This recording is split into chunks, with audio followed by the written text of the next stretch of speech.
देवाधिदेव 1008 श्री वर्धमान महावीर स्वामी भगवान की जय जय जय।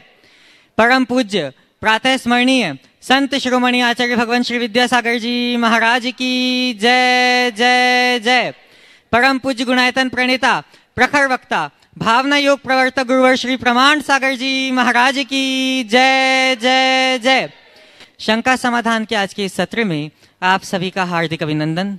इससे पूर्व कि हम आज के इस सत्र को आगे बढ़ाएं, चलते हैं पूज्य गुरुदेव के चरणों में, होते हैं नत इस भाव से कि हमारा जीवन भी हो सके समुन्नत।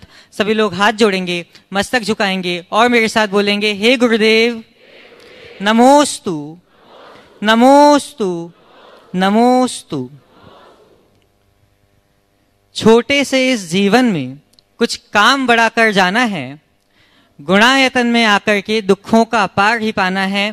बंधुओं, परम पूज्य प्रातः स्मरणीय आचार्य भगवान श्री विद्यासागर जी महाराज के पावन आशीर्वाद से एवं पूज्य गुरुदेव की पावन प्रेरणा एवं सानिध्य निर्देशन में निर्मीयमान तीर्थ गुणायतन वह तीर्थ होगा जहां आने पर हम सबको, जहां आने पर धर्म की लहला उठेगी फसल, जहां चित्त होगा निर्मल और जीवन होगा सफल। बंधु, यह ऐतिहासिक महनीय कृति शीघ्र अपना आकार लेने जा रही है। आवश्यकता है आप सभी के सहयोग की, अतः तन मन धन से गुणायतन में सहयोग करके अपने जीवन को धन्य करें और इस ऐतिहासिक कृति की पूर्णता में अपना सहयोग अवश्य दें।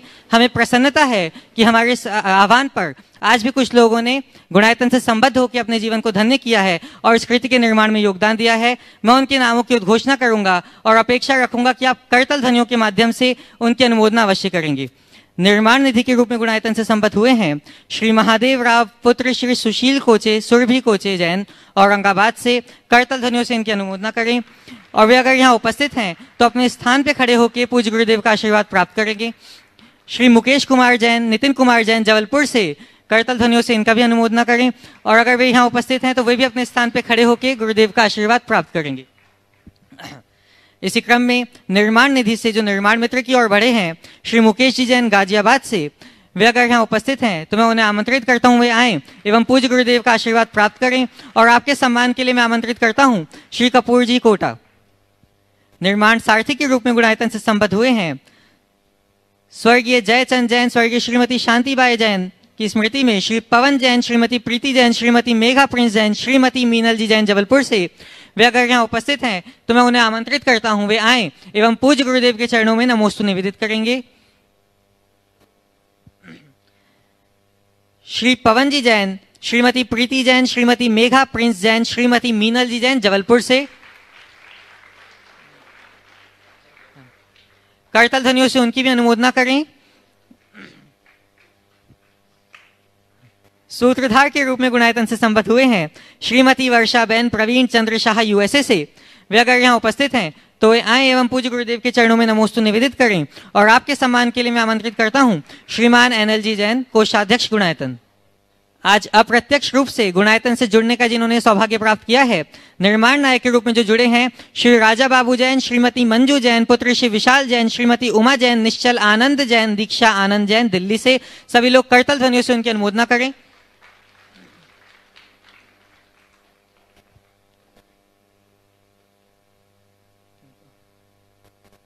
बंधुओं, हमारे बीच में श्रीमान मनोज जी कल्पना जी जैन, सेंट्रल जीएसटी के ऑफिसर जो हैं वे उपस्थित हैं। मैं सेंट्रल जीएसटी के असिस्टेंट कमिश्नर हैं, मैं उन्हें आमंत्रित करना चाहूंगा कि वे आएं एवं पूज्य गुरुदेव के चरणों में नमोस्तु निवेदित करें और आपके सम्मान के लिए मैं आमंत्रित करता हूं श्रीमान हरीश जी कागजी दिल्ली से।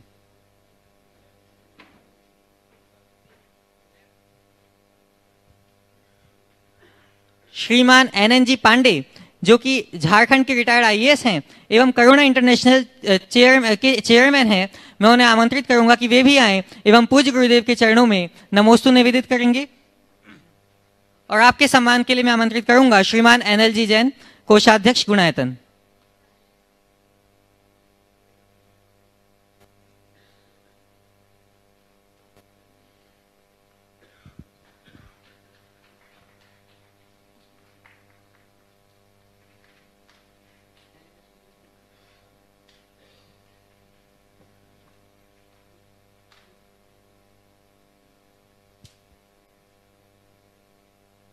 सम्मान के इस क्रम के उपरांत मैं प्रथम प्रश्न के लिए आमंत्रित करूंगा श्रीमान संजय जैन सुकांत छिंदवाड़ा से, और आपके बाद तैयार रहेंगी सौभाग्यवती मेघा विशाल ठोले।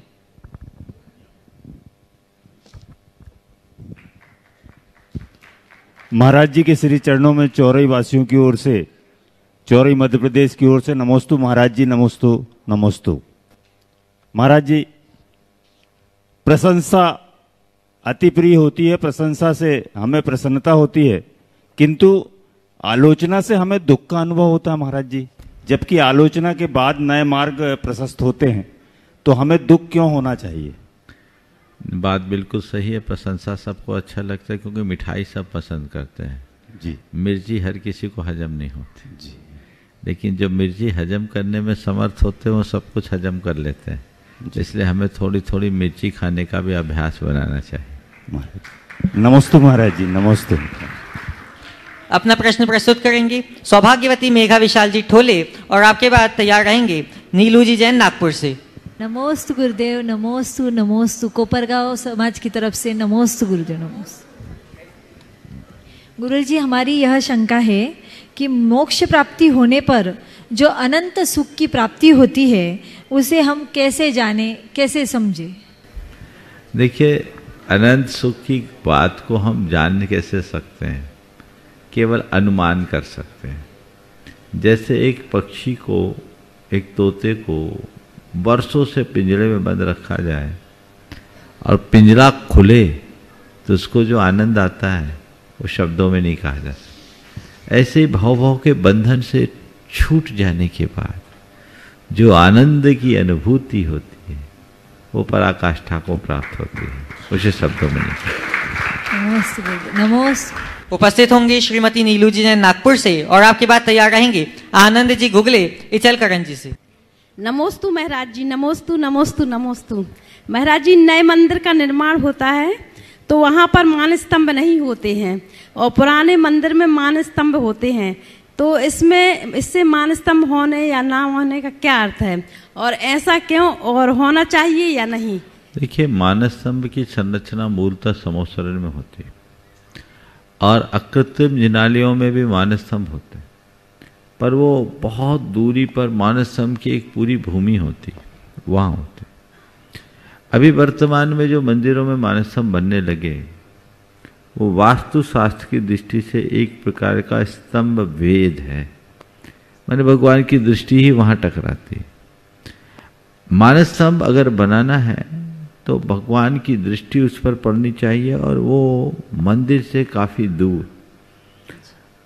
कायदे से मंदिर की जितनी मूल लंबाई है कम से कम उससे 1.5 गुनी दूरी होनी चाहिए। अगर 60 फीट चौड़ा लंबा मंदिर है तो मंदिर की देहरी से 90 फीट की दूरी में एक मान स्तंभ बनाना चाहिए, तो मान स्तंभ बनाने का औचित्य है। कई जगह लोग मान स्तंभ बनाने लगे बिल्कुल निकट से, ये उचित नहीं है। एक स्तंभ भेद होता है जो बाधा देता है। नमोस्तु गुरुवार, नमोस्तु गुरुवार, नमोस्तु गुरुवार। उपस्थित होंगे श्रीमान आनंद जी गुगले इचलकरंजी से। नहीं है, अगला बोलो। अगले प्रश्न के लिए मैं आमंत्रित करता हूं श्रीमान किशोर ताराचंद जी गांधी पुणे से, और आपके बाद तैयार रहेंगे नीरज जी जैन दिल्ली से गुणायतन ट्रस्टी। नीरज जी जैन अपना प्रश्न प्रस्तुत करेंगे और आपके बाद तैयार रहेंगे श्रीमती अभिलाषा जी जैन नागपुर से। महाराज श्री के चरणों में कोटि कोटि वंदन। महाराज श्री, मेरा सवाल ये है, महाराज श्री मेरा सवाल ये है कि अगर एक साधु चतुर्मास जो है आसपास 2 महीने एक जगह और 2 महीने श्रावकों की दृष्टि रखते हुए दूसरी जगह 2 महीने करते हैं, तो क्या वो एक चतुर्मास माना जाता है या 2 चतुर्मास हैं वो? देखिए, एक क्षेत्र विशेष में चातुर्मास किए तो वो एक ही चातुर्मास कहलाएगा। जी महाराज। उनके संकल्प के दायरे में वो था, तो गांव शहरों में पास पास कॉलोनियां होती है, यदि इस दृष्टि से करते हैं तो उसको असंगत नहीं कहा जा सकता। महाराज साहब, मेरा जो है ना रात्रि चौविहार और जमीगंज का त्याग है महाराज साहब। क्या मैं एक प्रतिमाधारी हो सकता हूँ? और मैं एक चीज़ हो रहा है महाराज साहब, मैं ऑफिस से आते समय 15 मिनट ही मेरे पास भोजन के लिए रह जाती है। 5:30 दिन छिपता तो 5:15 बजे मैं आता हूँ, तो क्या हमारा सब एक प्रतिमाधारी को 48 मिनट पहले भोजन ले लेना चाहिए या मैं उस 15 मिनट में ले सकता हूँ? अरे अपना खाना लेके के जाओ ना। सर वो तो ठीक है मेरा साहब, लेकिन क्या करें कि वो कई बार जो है ऐसी व्यवस्था नहीं हो पाती मेरा साहब। उस दिन तो हम लोगों को याद करो, प्रतिमाधारी को उस दिन हम लोगों को याद करो 24 मिनट पहले भोजन। 24 मिनट पहले, ठीक है मेरा साहब, धन्यवाद मेरा साहब। उपस्थित होंगी श्रीमती अभिलाषा जी जैन नागपुर से और आपकी बात तैयार रहेंगे अर्पित जी जैन दुबई से। नमोस्तु नमोस्तु नमोस्तु महाराज जी। महाराज जी, अपने जीवन में व्रतों को अंगीकार करना जरूरी है या नहीं, और व्रतों का क्या महत्व है, कृपया करके शंका का समाधान करें। नमोस्तु महाराज जी। बिना व्रतों के कल्याण नहीं होता। भवस्य सारम किम किल व्रत धारण। व्रत अंगीकार करना ही मनुष्य जीवन का सार है।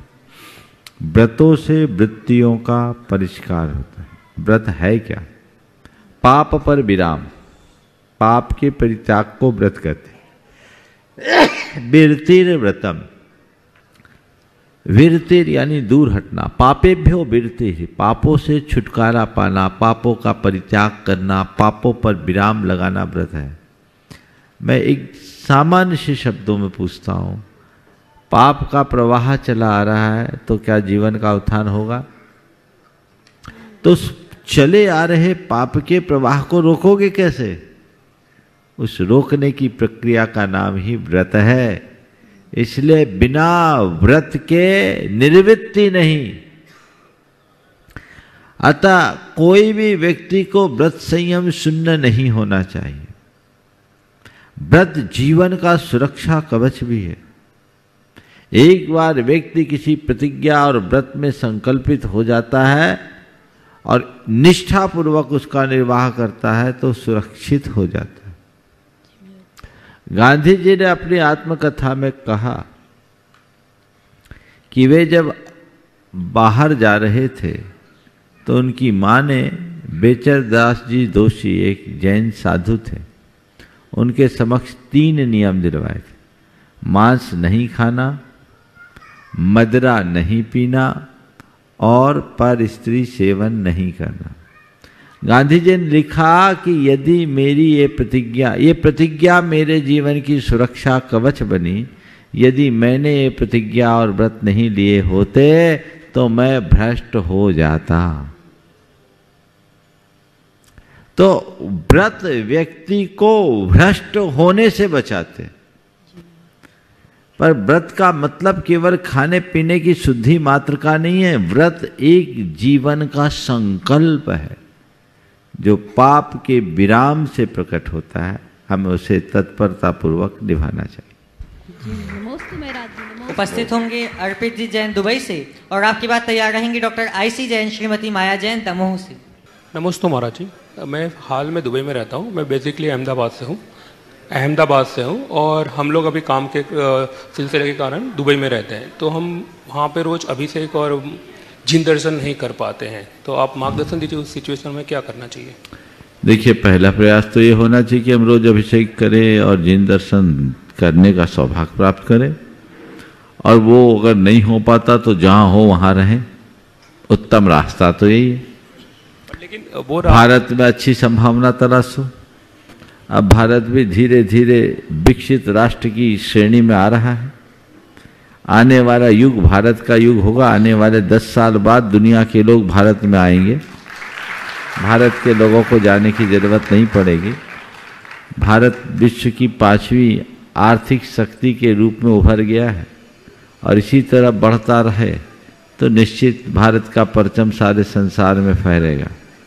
इसलिए मैं भारत की प्रतिभाओं से कहना चाहता हूँ, तुम भारतीय हो तो भारतीयता को आत्मसात करो और भारत में अच्छी संभावनाओं की प्रतीक्षा करो। समय बदलता है। रहा सवाल महाराज आपने जो बोल दिया दुविधा में डाल दिया, वहाँ रहे तो क्या करें? तो भैया हमारे यहाँ एक नीति है, सर्वनाशे समुत्पन्ने अर्धम त्यजति पंडित। पूरा जाता देखिए, आधा ले बचाए। अब मेरे कहने से तुम नौकरी वहाँ दुबई नहीं छोड़ोगे, जो थोड़ा बहुत करते उसको भले छोड़ दो। तो मैं चाहता हूँ एक बीच का रास्ता ये है कि जब तक ऐसा न कर सको, अपने भाग्य को कोसते हुए रोज भगवान से प्रार्थना करो, भगवान ऐसा कब सौभाग्य आएगा कि आपके साक्षात दर्शन करने का मौका मिले, अभिषेक करने का मौका मिले। और अब तो दुबई में भी मंदिर बन गए हैं, वहाँ पास में रहने का प्रयास करो, समझ गए? तो मंदिर के पास घर ले लोगे तो झमेला खत्म, ठिकाना भी अपना वैसा बना लो। और जब तक ऐसा नहीं होता तब तक वर्चुअल दर्शन करो, वर्चुअल अभिषेक देखो और अपना काम आगे बढ़ा लो। ये बीच का रास्ता है, राजमार्ग नहीं, इतना ध्यान रखना। नमस्ते महाराज जी। उपस्थित होंगे डॉक्टर IC जैन, श्रीमती माया जैन दमोह से, और आपके बाद तैयार रहेंगे श्रेयांश जी जैन एटा। हे स्वामी जी, नमोस्तु नमोस्तु नमोस्तु। महाराज जी, मेरी जिज्ञासा है कि एक श्रावक अपने घर में नित्य पूजन अभिषेक करता है, फिर उसके भाव तीर्थ यात्रा वंदना के होते हैं, तब वो यात्रा पे जाता है, वंदना पे जाता है, तो उस पूजन अभिषेक में व्यवधान पड़ता है। तो यथासंभव पूजन अभिषेक तो क्षेत्र पे आके करता ही है, मगर फिर भी व्यवधान हो ही जाता है। ऐसी स्थिति में क्या माने, कौन सी चीज़ श्रेष्ठ है? यात्रा वंदना के लिए अभिषेक छोड़ें या अभिषेक पूजन के लिए यात्रा वंदना को महत्व ना दें? हमारे संघ में एक बाबा जी थे, शांतिलाल जी बाबा जी, आप जानते होंगे। उन्होंने तमिलनाडु और केरल की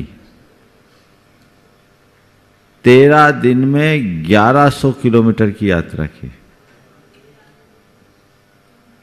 ये 11 दिन में 1300 ऐसे, और प्रतिदिन अभिषेक किया, प्रतिदिन पूजन किया, और प्रतिदिन कुआं के पानी से भोजन भी मिल गया। मैं ये इसलिए बोल रहा हूं, व्रतियों को अपनी यात्रा की योजना ही ऐसी बनानी चाहिए जिससे आपके व्रत नियम पल जाए। आप ऐसी व्यवस्था बनाइए, रात भर चलिए, सवेरे पहले जहाँ भगवान के दर्शन सुलभ हो, अभिषेक पूजन का अवसर मिल सके वहाँ रुकिए, वहाँ करके 2-3-4 घंटे का विराम लीजिए, फिर भोजन करके निकल पड़िए। ऐसा नहीं कर सकते क्या? कर सकते हैं महाराज। शिखर जी आना है तो कोई जरूरी थोड़ी कि जहाँ से बैठे वहीं सीधे उतरे, ऐसी गाड़ी में बैठो। आप तो दमोह वाले हो, दमोह वालों को तो बहुत सहूलियत हो गई, पूजा करके बैठो, यहाँ आके पूजा कर लो, बहुत सारी ट्रेन है। आप अपनी योजना ऐसी बनाइए, बीच में रुक जाइए। यहाँ से जाते समय जरूर लेट होते हैं तो बीच में बहुत सारे लोग हैं, बीच में कहीं भी रुक जाते, बहुत सारे स्टेशन हैं। तो जहाँ हमें दर्शन पूजन सुलभ हो, मेरे व्रत पले, हमें वैसी योजना बनाकर चलना चाहिए। ये कहकर अरे अब ये सब चलता है, मैं शिथिलता का समर्थन नहीं करूँगा। आपकी प्रेरणा काम करेगी महाराज जी। बहुत नमस्ते महाराज जी, नमस्ते महाराज जी। उपस्थित होंगे श्रेयांश जी जैन एटा से, और आपकी बात तैयार रहेंगे श्रीमान अनिल कुमार जी जैन कानपुर से। महाराज जी को बारंबार नमोस्तु। हे महाराज जी, जब हम गिरनार पर्वत की वंदना करने जाते हैं तो हमें अनेक जैन प्रतिमाएं, प्राचीन प्रतिमाएं देखने को मिलती हैं, और कुछ प्रतिमाएं पत्थरों पर भी उखेरी हुई मिलती हैं, पर सम्मेद शिखर पर क्यों नहीं? देखिए, सम्मेद शिखर का इतिहास बड़ा अलग है, और ऐसी चर्चा है कि पुराने समय में लोग शिखर जी की वंदना नहीं करते थे, शिखर जी की परिक्रमा को वंदना मानते थे। इस पर्वत को इतना पूज्य माना जाता है, इसका कण कण पवित्र माना जाता है। केवल 20 टोंक हमारे पूज्य नहीं है, हमारे लिए संपूर्ण सम्मेद शिखर का कण कण पवित्र है, अनंत आत्माओं ने मोक्ष। इसलिए ऊपर चढ़ने में पदाघात होगा तो परिक्रमा करो। आज भी कैलाश पर्वत की परिक्रमा होती, ऊपर तो कोई चढ़ ही नहीं पाता। ऐसे पहले सब में शिखर की लोग परिक्रमा देते होंगे तो ऊपर गए नहीं, तो ऐसे कोई पूरा अवशेष मिले नहीं। 200-250 साल के ये चरण मिलते हैं, लोग वंदना किए। ये निर्वाण भूमि है, निर्वाण भूमि में अंतिम संस्कार होते हैं, और पूरे पर्वत में अंतिम संस्कार हुआ है। तो जहाँ अंतिम संस्कार होता है वहाँ चरण अंकित किया जाता है, वो मंदिर बनाने की परंपरा नहीं रही है। इसलिए निर्वाण भूमि में आप ऊपर जाओ तो चरण ही मिलेंगे।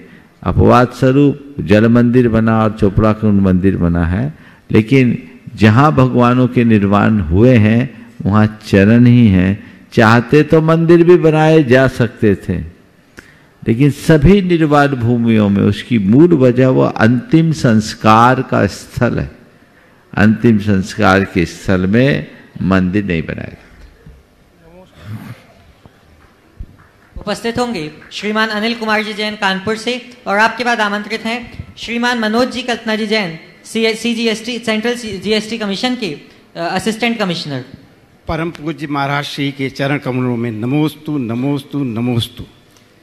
शंका है, आज के समय में मोबाइल आवश्यकता है, लेकिन हमारी शिक्षा संस्कार समय समय पर धोखा खा जाती है। इससे महाराज श्री हम कैसे बचें? औचित्य का बोध करे और कराए कि मोबाइल आवश्यकता है, पर हमारे जीवन का हिस्सा नहीं। जितनी आवश्यकता उसको आवश्यकता के रूप में प्रयोग करे, उसे अपने जीवन का अंग न बनने दें। ये सावधानी रखे तो चीज़ों से बच सकते हैं। श्रीमान मनोज जी कल्पना जी जैन अपना प्रश्न प्रस्तुत करेंगे, और आपके बाद तैयार रहेंगे नैतिक जी जैन, अकलंक शरणालय छात्रावास रेवाड़ी से। नमोस्तु नमोस्तु नमोस्तु। गुरुवर के चरणों में बारंबार नमोस्तु। गुरुवर, मेरी शंका ये है कि हम लोग जब कभी देखते हैं कि कोई आदमी बहुत धार्मिक है, बहुत व्रत उपवासी है, तो ये मन अनायास मान लेता है कि ये आदमी सही होगा, लेकिन उसके प्रति श्रद्धा अपने आप आ जाती है कि उसके बारे में बहुत ज़्यादा जानने की कोशिश भी नहीं की जाती है। लेकिन जब कभी करीब से उनसे जुड़ जाते हैं और ऐसा पाते हैं कि जैसा हम लोग सोचते हैं वैसा उनका आचरण या वो चीज़ नहीं है, तो मन थोड़ा व्यथित हो जाता है। तो ऐसे में गुरुवर क्या करना चाहिए कि मतलब आदमी को कैसे समझें कि कौन सही है और कौन? देखिए, दो दृष्टियां। पहली बात तो किसी भी व्यक्ति के प्रति केवल ऊपर के आचरण और व्यवहार को देखकर कोई धारणा बनाना ठीक नहीं। ये मैं जनरल के लिए बोल रहा हूं, केवल व्रती अव्रती की बात नहीं। अगर उसमें कुछ अच्छाइयां दिखती है, आप आकर्षित होइए, पर थोड़ा टटोलते भी रहिए। टटोल कर देखें कि ये केवल एक ऊपर का रूप है या भीतर भी है। थोड़ी बारीकी से ऐसे व्यक्ति को नोटिस करने पर चीज़ें मिलने लगती है और भेद खुलने लगता है। फिर आप भरोसा बढ़ाइए, जगाइए, तो कभी धोखा नहीं खाएंगे। कई बार लोग लालचवश, रागवश, मोहवश ऐसे, और कई लोग अंधविश्वासवश ऐसे बातों का शिकार बन जाते हैं, जिससे उनके सामने बड़ी बड़ी समस्याएं उठ खड़ी होती।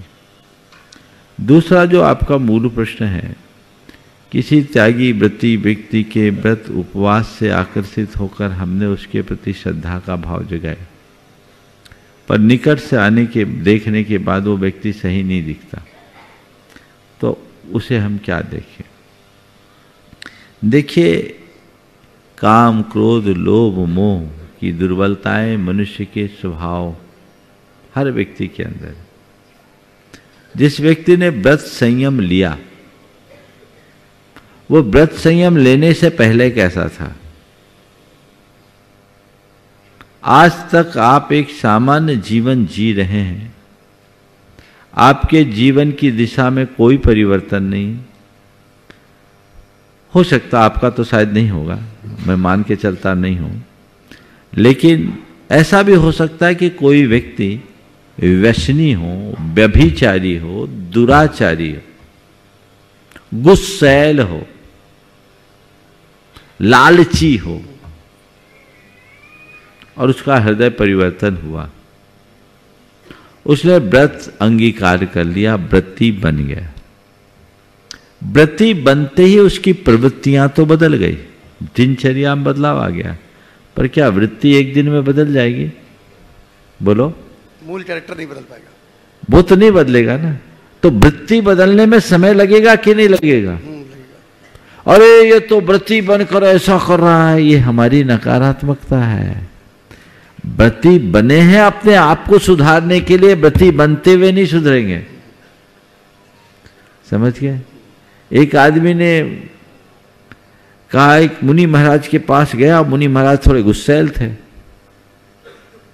तो उनका क्रोधाविष्ट रूप देखा तो मुनि माथ से घबराने लगा। मेरे पास आया, उसके पिताजी लेकर आए, बचपन से जुड़ा हुआ था। बोले महाराज जी बड़ा गुस्सा करते हैं। बोले सुनो भैया, महाराज जी गुस्सा नहीं करते, गुस्सा करने वाले महाराज बन सकते हैं। मुनि महाराज गुस्सैल नहीं होते, पर गुस्सैल आदमी तो मुनि महाराज बन सकते हैं। बोलो, आज मैं कोई मुनि, मान लो मेरी दीक्षा आज हुई, तो दीक्षा लेते ही मैं कल जो था वो तो उससे एकदम चेंज तो नहीं होगा ना। मेरे स्वभाव में, मेरी प्रवृत्ति में बदलाव आने में समय लगेगा कि नहीं। पर चूंकि मेरा ये वेश, मेरी ये मुद्रा जगत पूज्य है, इसलिए आम जन की मुझसे अपेक्षा है कि मैं सौम्य मूर्ति बन के रहूं। और ये आस्था ही ऐसी है कि एक साधु को लोग सादगी और साधुता की मूर्ति के रूप में देखते हैं। उसके अगेंस्ट समाज उसको नहीं पचा पाती, तो रिएक्शन नेगेटिव होता है। लेकिन यदि आपकी सोच व्यापक होगी तो भारत में दुर्वासा जैसे ऋषियों को भी स्थान दिया गया, सम्मान दिया गया है, दिया गया ना। तो मनोज जी, मैं यही कहूँगा, थोड़ा उनके प्रति सकारात्मक हो जाओ और ये सोचो कम से कम प्रवृत्ति तो अच्छी है, दुनिया में तो प्रवृत्ति भी खराब है। मनोवृत्ति भी धीरे धीरे बदलेगी, इनका जीवन परिवर्तित होगा। दूसरों के लिए, खुद के लिए नहीं। खुद व्रती बनो तो अरे मैंने तो व्रती जीवन अंगीकार कर लिया, मुझे बदलना है। पर सामने वाला यदि है तो उसके प्रति आपको थोड़ा सकारात्मक बनना होगा, और यही सकारात्मकता आपको सही बना पाएगी।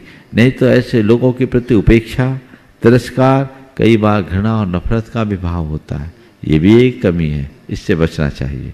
और पहली बात जो मैंने कही, कोई भी व्यक्ति हो, आंख मूंद कर किसी पर विश्वास मत करो, आंख खोल कर चलोगे कभी धोखा नहीं खाओ। नमस्ते महाराज। नमस्ते महाराज। उपस्थित होंगे नैतिक जी जैन, अकलंक शरणालय छात्रावास रेवाड़ी से, और आपके बाद तैयार रहेंगे तेजस्विन सुनील शाह, एलोरा से।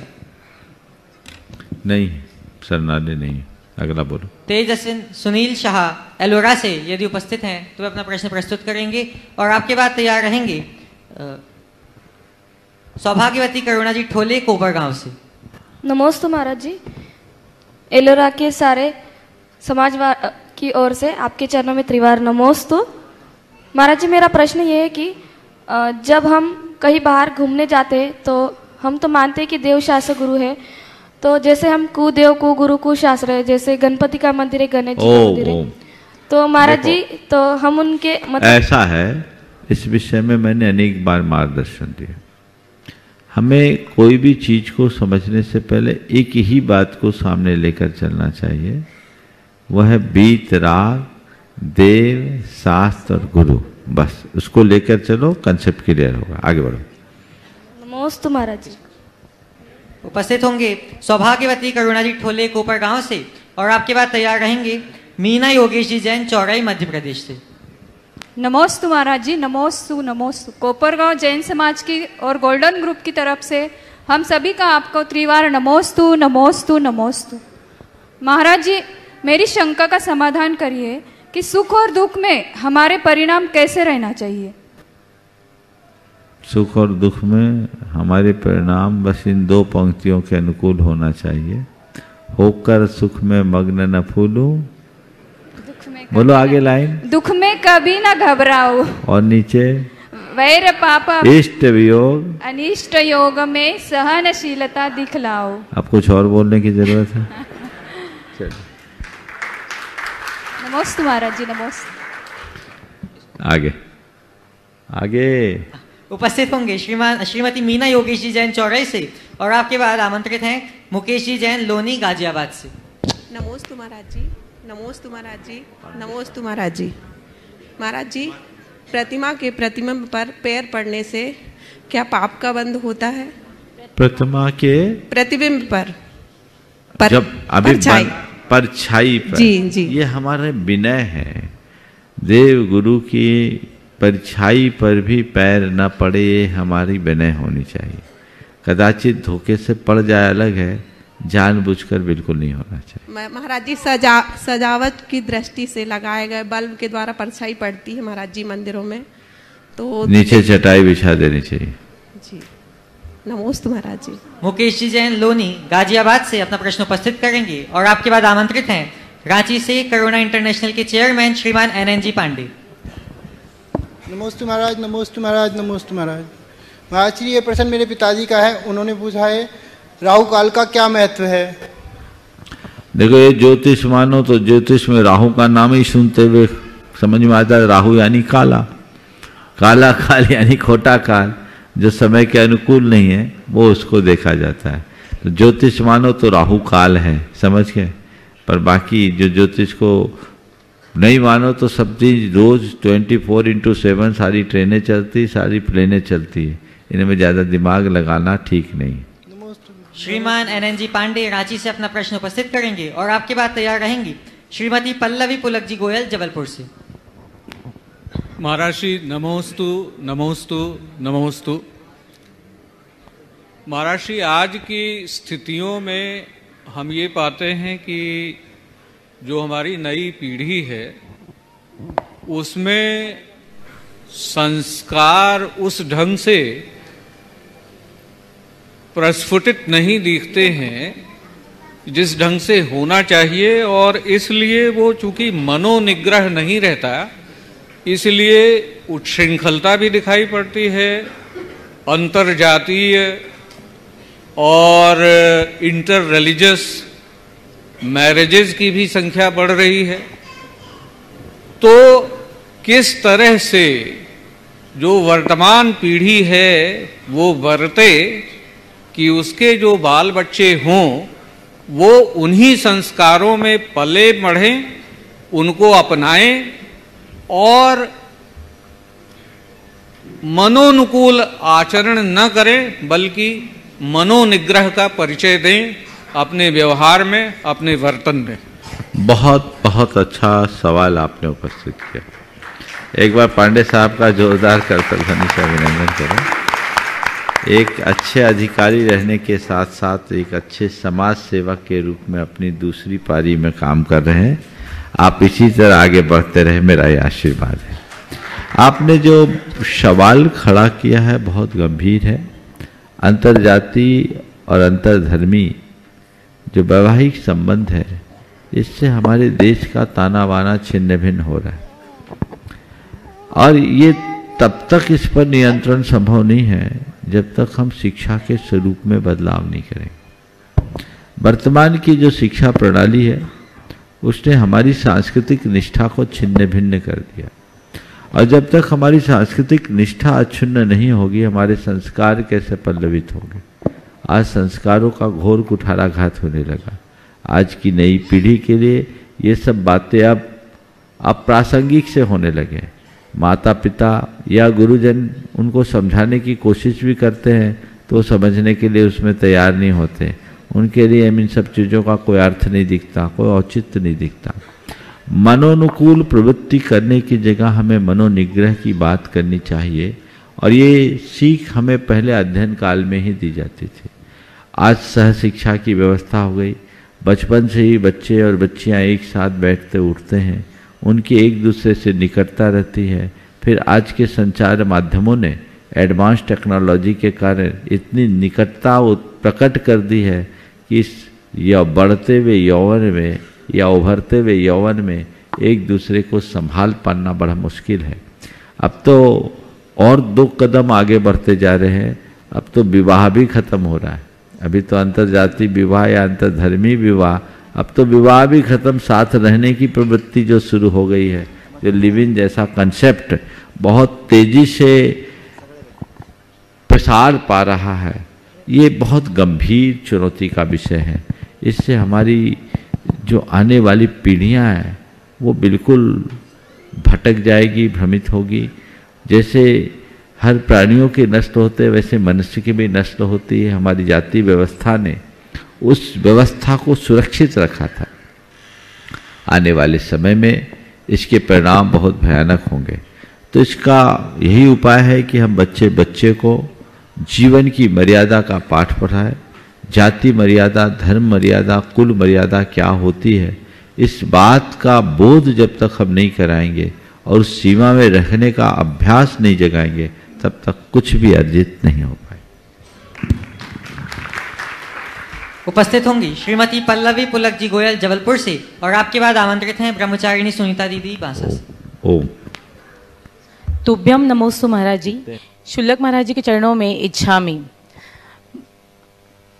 महाराज श्री, अकेले धर्म करने में और सामूहिक धर्म करने में पुण्य कैसा लगता है? अकेले में ज़्यादा लगता है या सामूहिक में ज़्यादा लगता है? जैसे पूजा करना, विधान करना या तीर्थ यात्रा पे जाना, वैसे सामूहिक जाना चाहिए या अकेले में ही करना चाहिए? पुण्य कैसे लगता है उसका? देखिए, अकेले करना और सामूहिक करना, इसमें सबसे महत्वपूर्ण है आपकी एकाग्रता किसमें। जिसमें आपकी तन्मयता है, पुण्य उसमें अधिक हो। तो पहली कोशिश ये होनी चाहिए कि हमारी तन्मयता अच्छी हो। लेकिन जब हम तुलनात्मक रूप से अकेले और सामूहिक की बात करेंगे, तो अकेले करने में केवल अकेले का पुण्य है, सामूहिक करेंगे तो सबके पुण्य का हिस्सा हमारे साथ होगा। और कई कार्य ऐसे होते हैं जो अकेले में अच्छे लगते हैं, और कई कार्य ऐसे होते हैं जो सामूहिकता में मन लगता है। अगर ध्यान करना है, सामूहिक करना है, तो अकेले में ही आनंद आएगा। लेकिन पूजा पाठ आदि करने में कई बार औरों के साथ भी अच्छा लगता है। तो सामूहिक जब विधान पूजन कर रहे हैं, व्यक्तिगत कर रहे हैं, वो एक अलग आनंद होता है।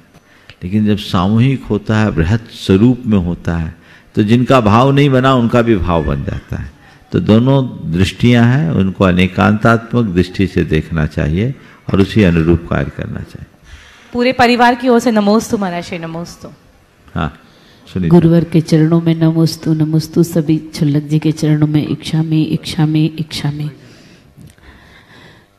महाराज जी, हमारे वाणी का संयम और विचारों का संयम, दोनों में, वाणी और विचार में, दोनों में एकता कैसे आ सकती है, या उसको हम संयमित कैसे बनाएं?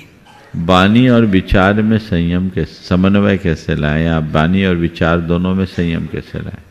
विचारों में संयम आए तो वाणी में संयम अपने आप आती है। मेरा तो मानना है कि जिनकी वाणी पर नियंत्रण नहीं है, उनके विचारों में जरूर कोई ना कोई कमी है।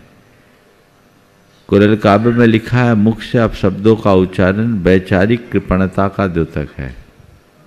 वैचारिक कृपणता का द्योतक है, यानी जो विचारों से कंजूस है वही घटिया शब्दों का प्रयोग करेगा। जब हमारे पास बढ़िया शब्द है तो हम घटिया शब्द क्यों रखें? हमारे जेब में 1000 रुपये हैं और हम 10 पैसे निकाल रहे हैं, ये कहाँ की अच्छी बात। तो हमें अपने विचारों की शुद्धि करनी चाहिए। विचार शुद्धि से वाणी शुद्धि होती है, और वाणी शुद्धि से व्यवहार में शुद्धि अपने आप आ जाती है। अगर हम अपने विचारों के प्रति जागरूक बन जाएं, तो ये सारी दुविधाएं बड़ी आसानी से दूर हो सकती। नमस्ते। अगले प्रश्न के लिए उपस्थित होंगे श्रीमान आशीष जी जैन वर्जीनिया से, और आपके बाद उपस्थित होंगे अनिमेश जी गोमिया से। क्वेश्चन तो कुछ नहीं था, बट एक क्वेश्चन ये है, हम हमेशा मोक्ष की बात करते हैं और कर्म को उससे जोड़ते हैं। तो मेरा क्वेश्चन आपसे ये है कि उस कर्म को हम नील कैसे करें और मोक्ष की प्राप्ति कैसे करें? अकाउंट सेटल कर दे, कर्म नील हो जाएगा। देखिए, बीज और वृक्ष की जो परंपरा है, इसे आप जानते हैं। बीज धरती में बोते हैं, वो अंकुरित होता है, पल्लवित पुष्पित होता है, और उससे फिर फल लगता है, दूसरा बीज तैयार हो जाता है। तो बीज से वृक्ष होता है और वृक्ष से बीज होता है। ये बीज वृक्ष का न्याय चला आ रहा है, अनादि से ऐसा है। हम आप जितने भी संसारी प्राणी, ये अनादि से कर्मों से बंधे हुए, और बंधे हुए कर्मों के कारण जब कर्म हमारे अंदर उदय में आते हैं, तो हमारे अंदर विकारी भाव प्रकट होते हैं। उन विकारी भाव के प्रभाव से नए कर्म बन जाते हैं।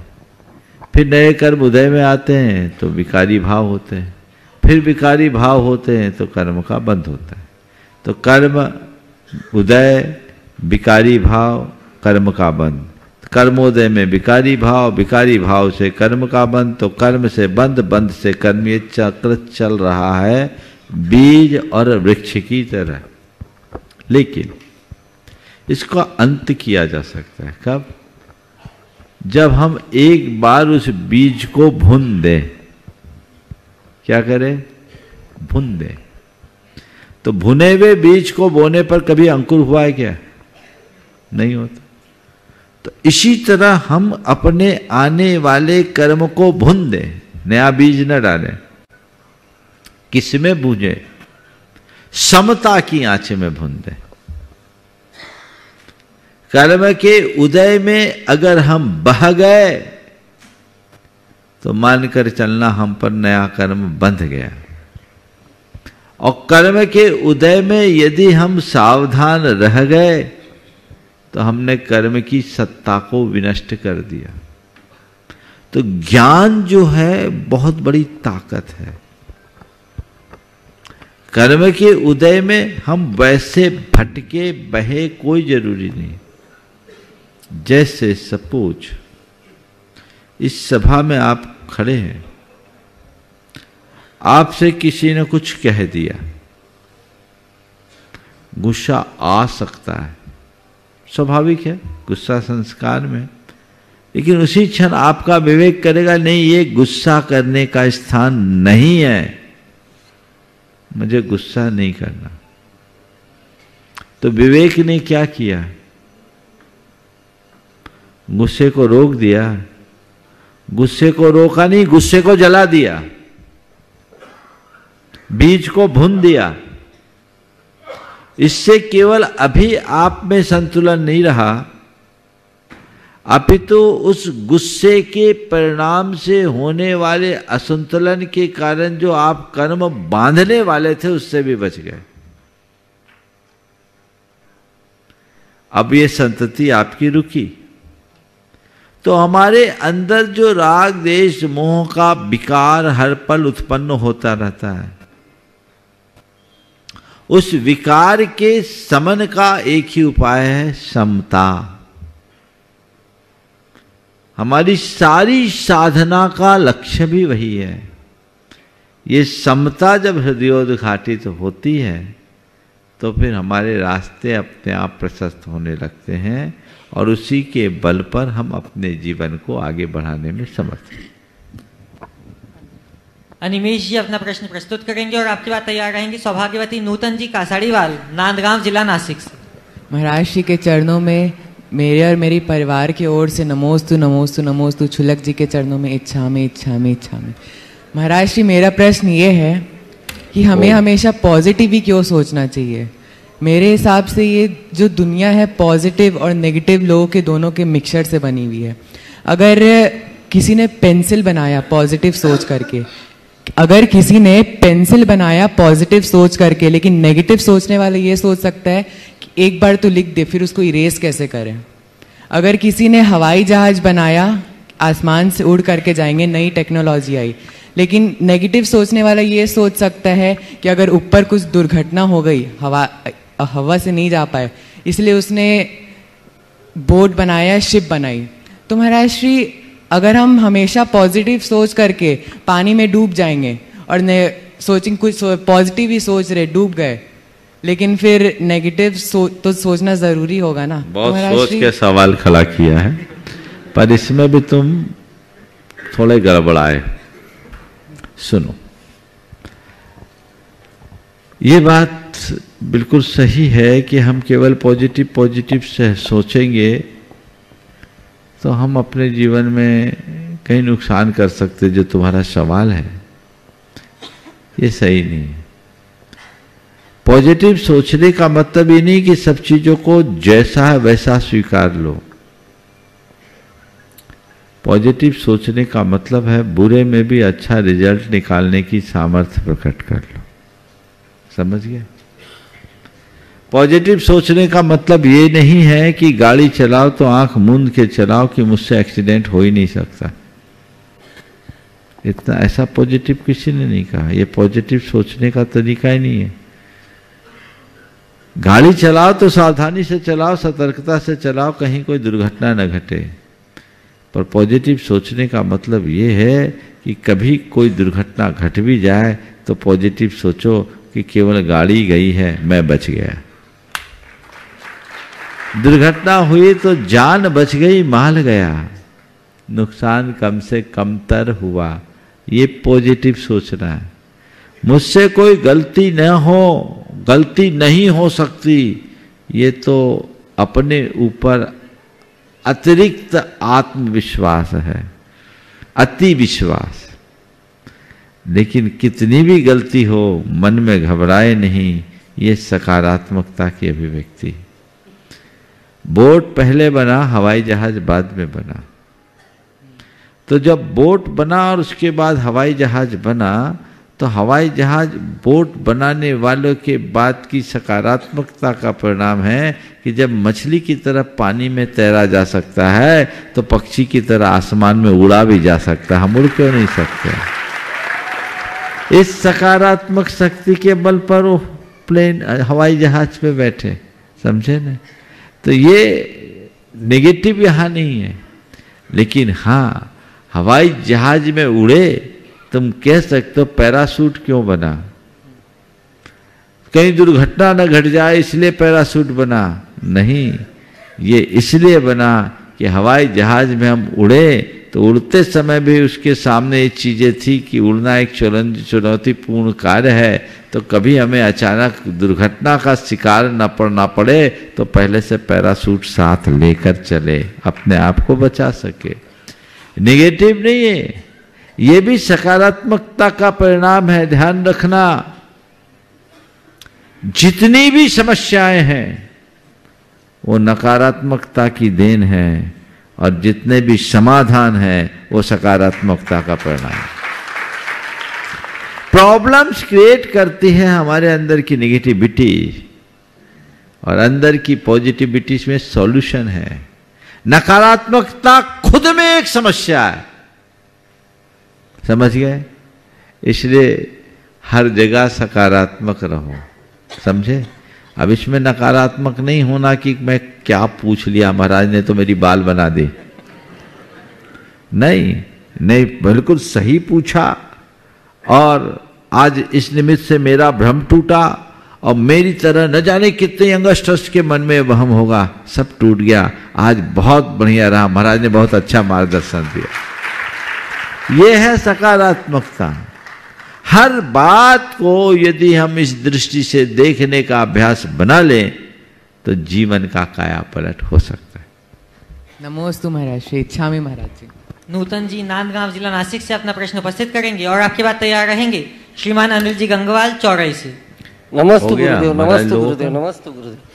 महाराज जी, मेरी जिज्ञासा ये है कि जो पुराने मंदिर है उसके जो पदाधिकारी ट्रस्टी रहते हैं मंदिरों के, वो मंदिर में अगर कुछ पटझड़ होती है, कुछ खराबी डैमेज हो गया है, तो उसके रिपेयरिंग के समय जब समाज में बाबा चर्चा होती है तो बहुत सारे लोग ये डरते कि अपने से कुछ गलती हो गई तो इसके लिए काम नहीं करना, लेकिन वो मंदिर दिन से दिन जीर्ण हो रहे, तो इसका समाधान कैसे करें? फिर से बोलिए, समझा नहीं क्या बोला। महाराज जी, मंदिर जो पुराने मंदिर है अपने, उसके जो पदाधिकारी या ट्रस्टी लोग है, वो मंदिर जीर्ण हो गया है, कुछ गिर रहा है, पड़ रहा है, तो उसकी रिपेयरिंग करना है या कुछ करना है, तो ट्रस्टी लोगों में या समाज में जो चर्चा होती है, वो चर्चा के अंदर ऐसा सवाल निकलता है कि आपने आज से कोई गलती ना हो जाए, इसका पाप अपने को ना लगे, इसीलिए बहुत सारे लोग काम करने में आगे पीछे हिचकिचाते हैं। अच्छा, आप पूछना ये चाह रहे कि पुराने मंदिर के जीर्णोद्धार का लोग साहस इसलिए नहीं कर पाते कि हम ट्रस्टी है, इतना पुराना मंदिर है, हमसे कुछ गड़बड़ ना हो जाए। अरे भैया, तो मंदिर बना रहे हो कि मिटा रहे हो? बना रहे। तो बना रहे तो हमसे गलती कैसे होगी? पहले भगवान से क्षमा मांग लो, उत्थापन विधि से सारी विधि व्यवस्था बना लो और सब कर्म हो जाए, सब ठीक हो जाएगा। ये उनके मन में वहम और डर होता है जिनको सही तत्व का ज्ञान नहीं होता। अच्छा कर्म करने का कभी बुरा फल नहीं मिल सकता, अच्छे का फल तो अच्छा ही होगा। अनिल जी गंगवाल अपना प्रश्न उपस्थित करेंगे और इसके बाद हम सभी चलेंगे पूज्य शुल्लक स्वरूप सागर जी महाराज के चरणों में और निवेदन करेंगे कि आगे के सत्र को आप ही आगे बढ़ाएं। इच्छामी महाराज जी। नमोस्तु महाराज जी, नमोस्तु महाराज जी, नमोस्तु महाराज जी। महाराज जी, द्रव्य का दान, द्रव्य का दान पुण्य का कारण है, या द्रव्य का परित्याग? देखिए, दान अंश का होता है, परित्याग सबका होता है, समझ गए? तो दान भी पुण्य का कारण है, दान में स्वल्प पुण्य है, परित्याग में पूर्ण पुण्य है, समझ गए? तो जब तक अंश दोगे तो अंश पुण्य आएगा और पूरा दोगे तो पूरा पुण्य आएगा। तो पहले दान करो फिर परित्याग करना। चलिए, एनएल जैन। मैं आमंत्रित कर रहा हूँ श्रीमान एनएल जी जैन, कोषाध्यक्ष गुणायतन को, एक विशेष सूचना के साथ। मंचासीन सभी गुरुओं को सादर नमन वंदन। महाराज श्री, आज मैं किसी एक जिज्ञासा के समाधान के लिए नहीं आया हूँ, एक दुखद समाचार है। श्री महावीर प्रसाद जी सेठी जो हमारे गुणायतन से 2015 से जुड़े हुए हैं और 2021 से संरक्षक रूप से हैं, समाज में काफ़ी कार्य करते थे और गुणायतन में काफ़ी उनका सहयोग रहा है। तो उनका 2004 अभी 4 तारीख को उनका देहावसान हो गया था। तो महाराज जी, ऐसे समय में गुणायतन एवं परिवार गुणायत और सेवायतन परिवार की तरफ से हम श्रद्धांजलि अर्पित करते हुए आपको निवेदन करते हैं कि उसके परिवार को आप आशीष और वचन देवें। देखिए, महावीर प्रसाद जी जिनका आपने उल्लेख किया, बड़े ही उदार चित्त, देव शास्त्र गुरु के प्रति समर्पित और दान धर्म में तत्पर रहने वाले व्यक्ति थे। शारीरिक रूप से वे काफी अशक्त रहे, लेकिन इसके बावजूद वो दर्शन करने के लिए आते रहे जब भी उनको अनुकूलता बनी। और जीव दया की उनकी बड़ी प्रबल भावना रहती थी। जब जब जीव दया का कोई भी काम आए, उनकी तरफ से तुरंत नाम आता था। पिछले कुछ दिनों से वो बीमार थे, मुझे तो अभी मालूम पड़ा कि वो अब अपने बीच नहीं रहे। कालबली के आगे किसी की नहीं चलती, आना जाना लगा हुआ है, कब किसकी बारी आ जाए कहा नहीं जा सकता। मैं ऐसी घड़ी में उनके परिवार से, खासकर उनकी धर्मपत्नी शकुंतला जी से कहूँगा, विपत्ति के घड़ी में धैर्य ही सबसे बड़ा आलम्बन होता है।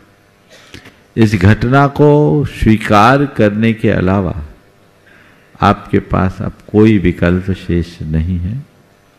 इसे हमें स्वीकार करना होगा। आना जाना तो लगा हुआ है, हम किसी के आने जाने के क्रम को रोक नहीं सकते। बस एक ही बात की सीख लेनी चाहिए कि कोई चला गया, वो चला गया, उसे कोई रोक कर नहीं रख सकता, लेकिन जो अच्छा करके गया है उसे कोई भूल नहीं सकता। बस जो अच्छा करके गया है वो अच्छा ही पाएगा। मैंने जहाँ तक उनको समझा है, निश्चित वो उनके जीवन के कल्याण का कारण होगा। वो जहाँ भी हों, जिन धर्मानुरागी बनकर अपने जीवन के पथ को प्रशस्त करे और पूरा परिवार भी इसे एक सहज संयोग मानकर स्वीकार करे और अपने परिणामों को शांत बनाकर रखे। यही मेरा आशीर्वाद है। बोलिए परम पूज्य आचार्य गुरु वैश्य विद्यासागर महाराज।